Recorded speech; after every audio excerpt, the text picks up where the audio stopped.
Hello everyone. Today I wanted to let you in on my favorite hobby in the entire world, and that is reading.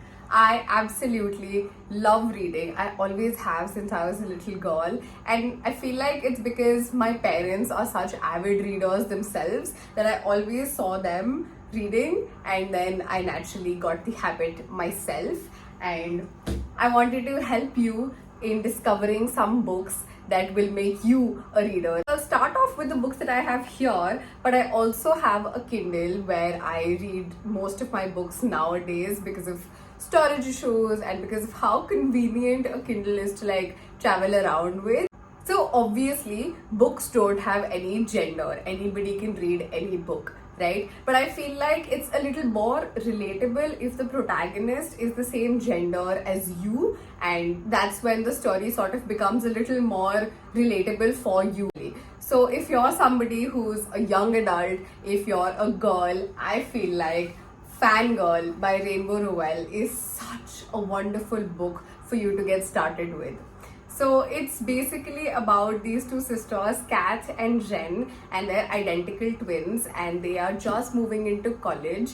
And it's just about how identical twins have different lives being in the same college. And if you didn't catch on to it, Kath and Jen basically they combine to become Catherine, and that's how the author basically is just so good with wordplay and everything that even in the names of the characters you can see how she's put in so much effort. So really like this one, and I think you should give it a try.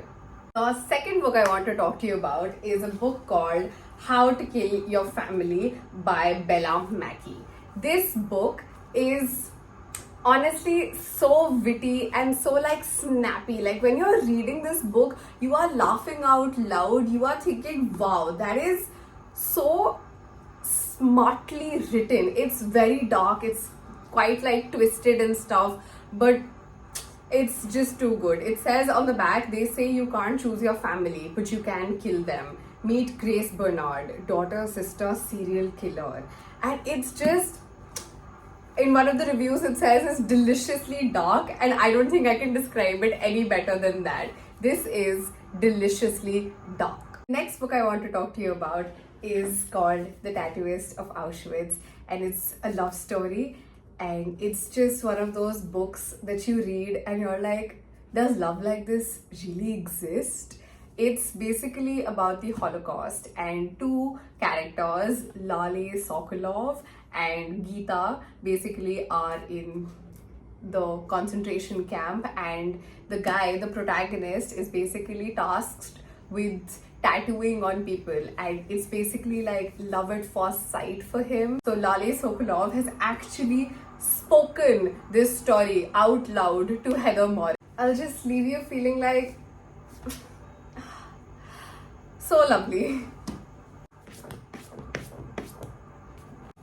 The next book I want to talk to you about is called A Little Life, and it's not little by any means. Let me actually tell you how many pages long it is. It's 720 pages long, so it's a big read. But when I tell you, this is one of those stories that you read and you're like, how much can a human sustain? What all can a human actually endure and still be able to find happiness and love and success in his life? I feel like before you pick this book up, you definitely have to check out the trigger warnings online, because it has a lot of these sensitive issues. It's genuinely just so wonderful. It says on the back of here that it's utterly compelling, an extraordinary novel. It is impossible to put down and impossible to forget, and that is exactly what this is. The next book I want to talk to you about is called Sapiens by Yuval Noah Harari, and it's a brief history of humankind. It's basically how we as humans, as Homo sapiens, have come into being.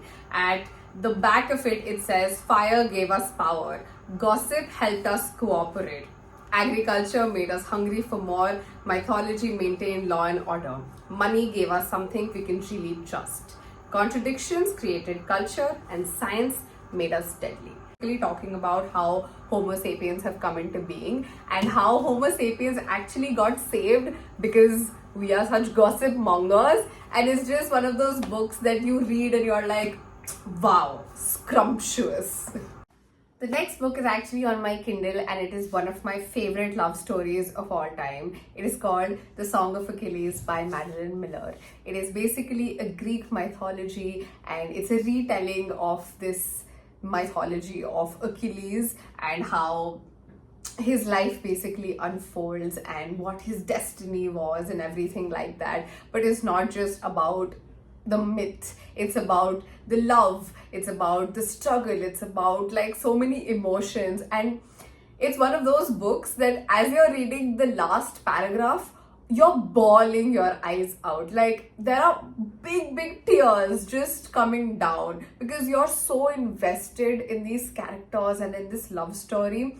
And if you're somebody who enjoys love stories, you have to pick it up. And the last book I want to talk to you about is called The Midnight Library by Matt Haig. So online it says that it's a unique novel that ponders the infinite possibilities of life. It is about a young woman named Nora Seed who lives a monotonous, ordinary life and feels unwanted and unaccomplished. One night, her despair reaches a peak as she commits suicide.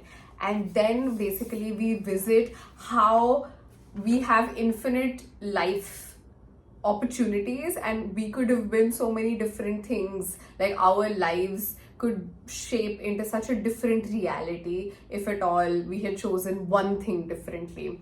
And so she basically is stuck between life and death, and in between there is a midnight library where you can just go and like sort of flip through the different lives that you could have had. Like if you decided to be a chef instead of a swimmer. It's very interesting because you as the reader keep pondering whether the next life will bring her more joy or will this choice bring her more joy. And as you're thinking about those things, it also puts in perspective how your life and your choices shape your reality.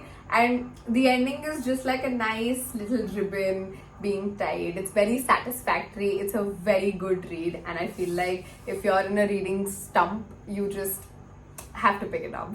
So these are some of the books that I personally really enjoy. And if you're someone who's either wanting to pick up reading as a habit or is an avid reader, I hope this video really helped you. And if it did, please like, share and subscribe. And I will see you soon. Bye.